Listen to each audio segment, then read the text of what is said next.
This is an overview of a keynote speech called Science on the Move that I gave during the 2018 Region 4 Science Conference in Houston, Texas. Throughout this 2-hour presentation, I share stories, reference research, and model teaching and learning strategies that can be used to enhance any science classroom.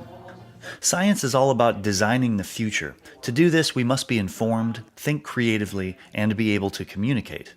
To promote creativity, I get the participants up and moving while interacting with science music and lyrics. The powerful combination of music and movement can improve memory, attention, creativity, and motivation. Next, we explore strategies that can be used to develop advanced communication skills. We discuss how students can stay informed by summarizing and reporting the news, and how we can challenge them to record and share TED-style classroom talks. Throughout the keynote, I model the use of one-take videos. As the instructor, I can use this strategy to efficiently deliver some of the core content. I can also challenge my students to collaborate and create a number of one-take videos themselves.